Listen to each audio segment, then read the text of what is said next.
എനിക്ക് ഏറ്റവും ഇഷ്ടപ്പെട്ട 5 ടോപ്പ് ഡ്രാമ ക്രൈം സീരീസസ് ചോദിച്ചു കഴിഞ്ഞാൽ അതിൽ ഡെഫിനറ്റ്ലി വരുന്ന ഒന്നാണ് ട്രൂ ഡിറ്റക്റ്റീവ് സീസൺ 1. സോ അതിനെക്കുറിച്ചാണ് നമ്മളിന്ന് സംസാരിക്കാൻ പോകുന്നത്. ഈ സീരീസ് കാണാൻ ഒരേ ഒരു റീസൺ നിങ്ങൾക്ക് വേണമെന്നുണ്ടെങ്കിൽ അത് മാത്യു മെക്കണഹയുടെ അമേസിങ് പെർഫോമൻസ് ആണ്, along with woody ഹാരൽസൺ.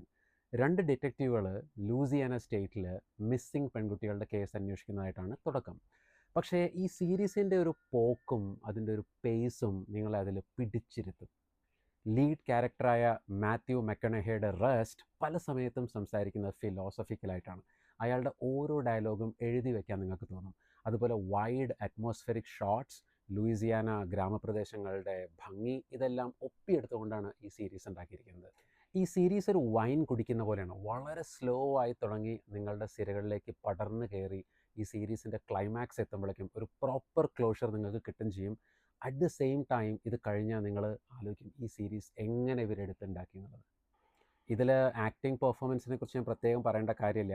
Mathew McConaughey, one of the best actors in the world. ഇതിലൊരു ഇൻ്ററോഗേഷൻ സീനിൽ മാത്യു മെക്കണഹെ ബിയർ കുടിക്കുന്നതും സിഗരറ്റ് വലിക്കുന്നതുമായിട്ടുള്ള ഒരു സ്ട്രെച്ച് ഉണ്ട്. അതൊക്കെ കണ്ടു കഴിഞ്ഞാൽ സത്യം പറഞ്ഞാൽ ഈവൻ ബിയർ കുടിക്കാത്തവർ പോലെ അതിന് അഡിക്റ്റഡ് ആയി പോകും. അതായത് അത്രയും നാച്ചുറലായിട്ടും അത്രയും ഇൻവോൾവ് ആയിട്ടാണ് മാത്യു മെക്കണഹെ ഇതിൽ ആക്ട് ചെയ്തിരിക്കുന്നത്. ഇതിൽ വേറൊരു ഇൻട്രസ്റ്റിംഗ് പാർട്ട് എന്താണെന്നുണ്ടെങ്കിൽ, ഈ ട്രൂ ഡിറ്റക്റ്റീവിന് സീസൺ 1 കഴിഞ്ഞ സീസൺ 2, 3, 4 എല്ലാം ഇറങ്ങി. അതൊന്നും സീസൺ 1ൻ്റെ 7 അയലത്തെത്തില്ല. സോ നിങ്ങളൊരു ക്രൈം ഡ്രാമ സ്ലോ പേസ് ത്രില്ലറാണ് എക്സ്പെക്ട് ചെയ്യുന്നുണ്ടെങ്കിൽ definitely check out true detective season 1. This is Raghuraman Bhattathiripad signing of.